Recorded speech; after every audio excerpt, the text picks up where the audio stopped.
What if I told you quantum manifestation is stunningly simple, but almost no one does it right? Not because it's hard, but because it's misunderstood. It's a question that quietly disrupts everything we've been taught.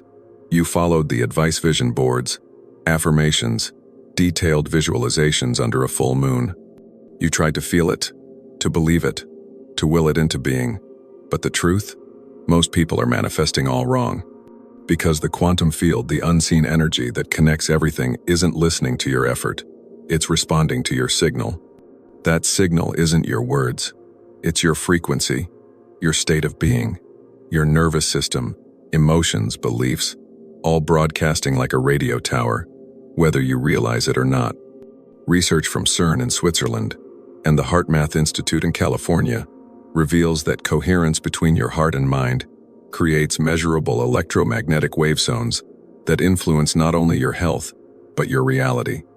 So what if manifestation isn't about trying harder, but tuning deeper? This isn't about magic. It's about physics and your ability to align with the life that's already waiting for you.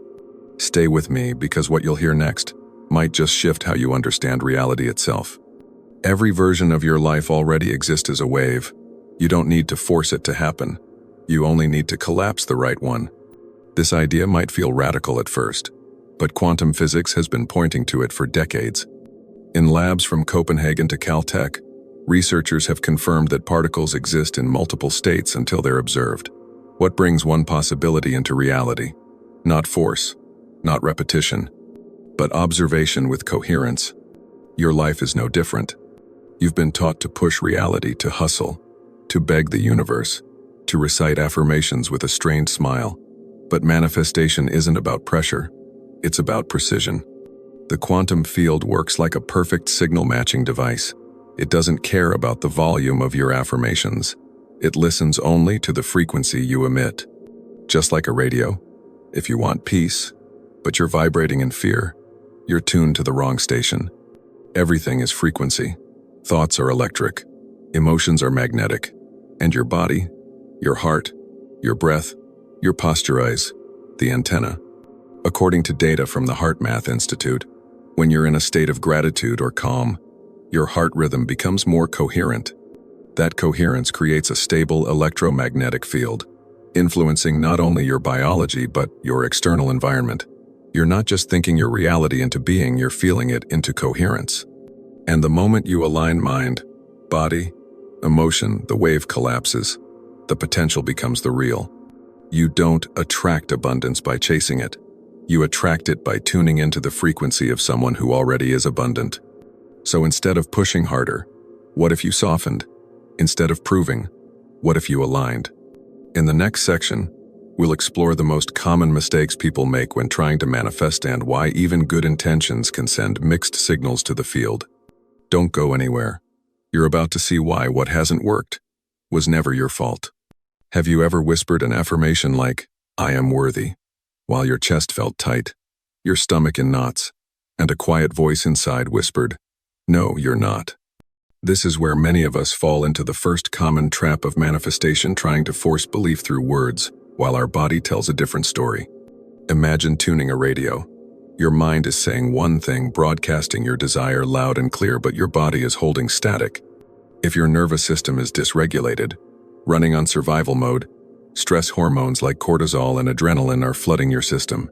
That's static, it's emotional noise. And in quantum terms, it scrambles the signal you're sending out. Researchers from the HeartMath Institute in California have shown that coherence between the heart and brain, when emotional and physiological rhythms are aligned, produces a strong, measurable electromagnetic field. This field can influence not only your biology but also how you interact with your environment. But here's the catch. Saying, "I am abundant," while feeling desperate or tight inside, doesn't create coherence. It creates conflict. Affirmations, on their own, are not magic spells. If your subconscious is still anchored in fear, rejection, or past trauma, those words bounce off like seeds on dry concrete. You can't plant a new reality on soil you don't trust. The same goes for visualization.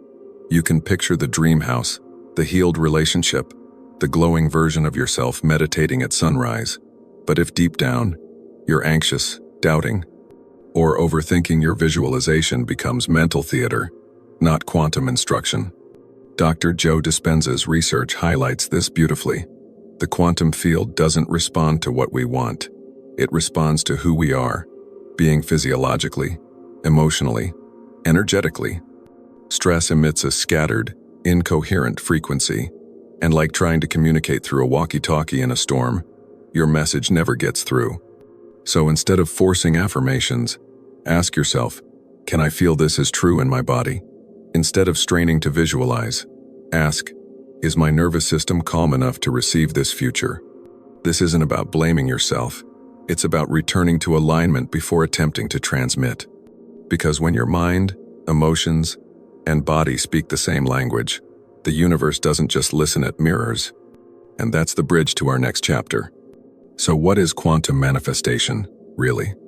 Not just thoughts, not just words, but a shift in being. Stay with me, because what comes next will change the way you see reality and yourself forever. What if I told you, you don't get what you want? You become what's already living that reality. That's the heart of quantum manifestation. Not chasing, not forcing, but collapsing timelines through identity. Let's break this down together. Imagine for a moment that reality is not a single straight path but a field of infinite possibilities. Scientists call it the quantum field, a sea of potential outcomes, like seeds floating in the air, waiting to land. You're not here to grab one of them through effort or desperation. You're here to align with the seed that already matches your frequency. In quantum physics, there's a famous experiment called the double-slit experiment. Researchers found that when particles like electrons pass through two slits, they behave like waves, not solid particles, until someone observes them. The moment they're watched, measured, or expected, the wave collapses into a single form. In other words, observation changes reality. Your consciousness shapes what becomes real. This is known as the observer effect. Now, here's the key. It's not just your conscious mind observing, it's your entire state of being. Your subconscious, your emotions, your expectations, even what your body believes to be possible. So in quantum manifestation, the goal isn't to think positive until something appears. It's to become the version of you who already lives that life. Let's say your desire is to feel deeply loved. Instead of visualizing someone arriving, ask, how would I walk, speak, breathe, if I already felt cherished, confident, and safe in love? Then begin to embody that through your posture, your choices, your habits, your thoughts. It's not acting, it's tuning. Reality responds not to your wish, but to your wavelength. A study from Princeton's Peer Lab, Princeton Engineering Anomalies Research, showed that human consciousness could subtly influence machines and random number generators, suggesting the mind is not just a passive observer, but a participant in the unfolding of reality. This is why quantum manifestation is not about control. It's about coherence. When all parts of you, mind, body, and soul, believe in a possibility, they send a clear signal. That signal doesn't wait for the future. It becomes a magnet for that timeline. And when your identity aligns with the outcome, that outcome has no choice but to collapse into your present moment. You are not manifesting things. You are manifesting states of being. And those states become the lens through which reality takes shape. So the question is no longer, how do I get there? But who must I become to already be there? Because your future is not somewhere you go. It's something you receive when you're ready to live it. And if this is making your heart race just a little, stay with me. Because in the next part, we'll explore the real decider behind your manifestations. It's not your conscious mind. It's your subconscious, the silent selector of waves. And once you understand how it chooses, everything changes. What if I told you, your life isn't shaped by what you want, but by what your nervous system believes is safe? It's a truth that stings, yet frees. Because beneath your conscious dreams and desires, your subconscious is quietly steering the ship. And it does so based on old patterns, emotional memory, and physiological cues often set long before you knew you were even choosing.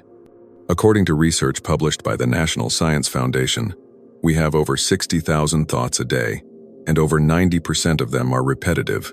But here's what's more powerful. Your subconscious governs around 95% of your behaviors, feelings, and biological states. That means most of your manifestation signal isn't what you say, it's what your body broadcasts, moment by moment. If your subconscious is still looping fear, lack, or unworthiness, your body follows suit. Your muscles tense, your breath shortens, your digestion slows. You shift into the sympathetic nervous system, what we know as fight or flight. And in this state, your field isn't projecting abundance or love. It's radiating survival. The quantum field doesn't respond to what you're hoping for. It mirrors what you are consistently vibrating. This is why repeating affirmations without shifting your energetic state is like yelling into a storm with a paper megaphone. The signal gets lost in the noise. To truly shift timelines, we must first shift states. Move from fight or flight into the parasympathetic state called rest and digest. This is where your heart rate slows, your breath deepens, your body softens, and suddenly, your energy becomes readable, clear, coherent. Researchers at Stanford and UCLA have shown that practices like deep diaphragmatic breathing, grounding, and somatic release can rewire stress responses and restore nervous system balance. And when the body feels safe, the subconscious opens, and only then can it choose a new wave. So if you've been stuck, it's not failure. It's feedback. A sign to turn inward, not with force, but with compassion. In the next part, we'll discover how coherence between your thoughts, emotions, and actions creates a magnetic field so strong, reality has no choice but to respond. Stay with me. You're getting closer. Have you ever watched birds fly in perfect formations, whooping, shifting, turning as one body? That's coherence. And inside you, it's the harmony of thought, emotion, and action all moving in the same direction. When people talk about manifestation, they often focus only on mindset. Think positively, speak affirmations, visualize success. But without emotional resonance and aligned behavior, those thoughts are just mental noise. True manifestation begins when your inner world becomes coherent. That means 3 layers: mind, heart, and behavior rare, no longer at war. Let's break it down. Your thoughts whisper, "I am enough." Your emotions respond with safety, trust, warmth. Your actions reflect that belief. You set boundaries, speak with confidence, rest without guilt. This is coherence. And it's not just spiritual poetry, it's measurable. According to the Heart Math Institute in California, the heart generates the strongest electromagnetic field in the human body, about 60 times stronger than the brain electrically, and up to 5,000 times stronger magnetically. When the brain and heart are in sync, what scientists call psychophysiological coherence, this electromagnetic field becomes organized, stable, and powerful. And here's what's beautiful. That field doesn't just affect your body. It ripples outward, influencing others, shaping interactions, and according to quantum research, collapsing reality in your favor. When you're in coherence, you become a clear, steady signal in a world full of static. Think of it like tuning a musical instrument. If just one string is out of tune, your whole song feels off. But when all strings are aligned, the music moves people. It moves energy. So if your thoughts say, "I am abundant," but your emotions are anxious, and your actions come from fear, you're sending 3 different messages to the field. But when they align, that's when life begins to mirror you. In the next part, we'll explore how to live in that vibration daily, not by chasing the frequency you want, but by becoming it. Because you don't attract what you wish for. You attract what you are. Stay with me. Your coherence is the doorway. The next step is choosing the frequency you want to embody. What if the thing you're chasing is already available, but you can't receive it because you're vibrating at the frequency of chasing? Here's the shift that changes everything. Stop pursuing the frequency. Start becoming it. Let's say you're longing for financial freedom. Most people think, when I have more money, I'll feel safe, I'll relax, I'll feel joy. But in quantum terms, the field doesn't wait for the outer condition to match your wish. It responds to the inner signal you're already sending.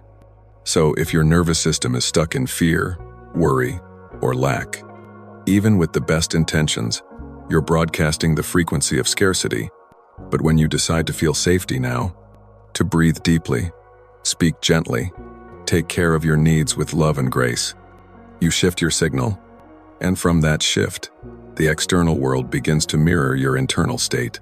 Dr. Joe Dispenza's research on brain-heart coherence shows that when people enter elevated emotional states, such as gratitude or joy, they alter the electromagnetic signature of their field, often leading to what appear to be spontaneous synchronicities, opportunities, or even healing. And the same goes for love. If you desire deep connection, don't wait for someone else to activate that feeling in you. Live as someone already in love with life, with self, with the moment. Smile more, be open, nurture warmth. Not to attract someone, but because you're tuning into that frequency yourself. This is the art of surrender. Not sitting still and waiting, but moving forward with clarity, groundedness, and no desperate grip. Surrender is saying, I know what I desire, I've chosen the frequency, and now I walk as though it's already mine. And that's when life begins to organize around your vibration. In the next part, I'll guide you through daily practices to help you live in that frequency consistently, through breath, movement, language, and intention. Because you don't manifest from wanting, you manifest from embodiment. Stay with me. Your new reality is already listening. What if your entire day was a conversation with the quantum field, and every breath, every thought, every gesture was a message? Daily practice is where theory becomes transformation, and it doesn't require a mountain retreat or hours of silence. It begins in the in-between moments. The first inhale, the pause before a choice, the quiet after sunset. Here's how to bring coherence into your everyday life. So you're not just thinking about the frequency you want, you're living it. Morning, set the signal. Before reaching for your phone, place a hand on your chest. Breathe in deeply and ask, what vibration am I choosing today? It could be peace, confidence, trust. With every breath, anchor that frequency. Visualize it gently filling your body like light, warming a room. Dr. Andrew Huberman from Stanford notes that intentional breathwork within the first 5 minutes of waking helps reset your nervous system and primes your brain for focused, elevated states throughout the day. Midday, tune the body. As you move through your tasks, pause occasionally. Ask, where is my body holding tension? Am I still in alignment? If you notice stress or contraction, step outside, stretch, or close your eyes for a minute. Feel your feet on the ground, breathe into your belly. Whisper gently to yourself, I am safe, I am already becoming. Evening, reflect and reinforce. Before bed, take a few moments with your journal. Ask, what moments today pulled me out of my desired state? What helped me stay grounded in it? This isn't about judgment, it's about awareness. Patterns become clear in the light of reflection. Then place your hands over your heart. Breathe in, I already have enough. Breathe out, I release and trust. Ask yourself, what would the version of me who already lives this timeline choose next? Simple? Yes, but profound. Because when you practice presence with intention, you begin to live not from memory, but from vision. And this daily coherence creates momentum, not just inside you, but in your field. In the next part, we'll explore why your environment and the people around you matter more than you think, and how to build an energetic ecosystem that supports your shift. Stay close, because no one manifests alone. Have you ever noticed how your energy shifts depending on who you're around? It's not your imagination. It's entrainmenta, natural phenomenon, where your nervous system begins to synchronize with the dominant frequencies in your environment. In simple terms, you co-regulate with the people and spaces around you. And in the journey of quantum manifestation, this truth is both powerful and non-negotiable. Your personal frequency is not held in isolation. It's like a tuning fork vibrating in response to the energies nearby. If you're surrounded by fear, scarcity, or cynicism, it becomes harder to stay in alignment even with the best practices. But when you're in a space of inspiration, safety, And belief your coherence stabilizes. It deepens. Dr. Roland McCready at the HeartMath Institute conducted research showing that group coherence, especially in heart-centered states like gratitude or compassion, can harmonize the electromagnetic field of an entire room. The field doesn't end at your skin. It extends several feet around your body, interacting with others' fields in real time. That's why finding or building a supportive, energetic ecosystem is one of the most important things you can do. Create a small group, 3 to 5 people who share the intention to live in alignment. You don't need to be experts. Just people who check in, breathe together, ask the deeper questions. What frequency are we choosing today? Surround yourself with content that uplifts. Curate your feed like you curate your home intentionally. Watch stories that expand your perception of what's possible. Limit time and spaces online or in person that pull you into fear or noise. And speak life into your living space. Add plants, symbols, light, music that reminds your body you are safe here. When groups meditate, as shown in the Maharishi effect studies, entire communities have seen reductions in crime, stress, and illness. It's not magic. It's field coherence. You don't have to do this alone. In fact, you're not meant to. In the final part, we'll tie it all together. Because the truth is, you don't manifest what you want. You manifest what you are. And that changes everything. Stay with me. Let's complete this shift together. Have you ever screamed into the wind, only to have your voice carried away, unheard? That's what it's like when we speak our desires, but our energy tells a different story. Because in the language of the quantum field, words don't lead, frequency does. It doesn't matter how many times you say, I am abundant, if your body is vibrating fear. The field is listening not to your lips, but to your nervous system, your posture, your breath. And that's why the key to true manifestation isn't what you want, it's what you are. You don't attract outcomes by chasing them. You attract them by embodying the version of you who already lives there. Science is catching up to this ancient knowing. Research from the HeartMath Institute reveals that consistent emotional coherence when the brain and heart are in sync creates a measurable electromagnetic field that not only regulates your health, but also influences the space and people around you. The takeaway? Embodiment is greater than affirmation. So this week, choose just one word to become your frequency anchor. A single word to carry into your breath, your choices, your rest. Maybe it's ease, reminding you to soften into trust. Maybe it's power, helping you stand taller. Maybe it's allow, so you stop gripping what's trying to flow. Or joy, because that's what your future self already lives in. Let that word be your personal signal, planted like a seed in the quantum field. No force, just frequency. And if this message touched something inside you, support this space by liking the video. Comment below with your word for the week. I'd love to feel the energy you're stepping into. And if you haven't yet, hit subscribe and turn on the bell so you don't miss what's coming next. Because this isn't just a video, it's an activation, a remembering of your power, of your alignment, of the truth that you've never had to chase your future, only become it.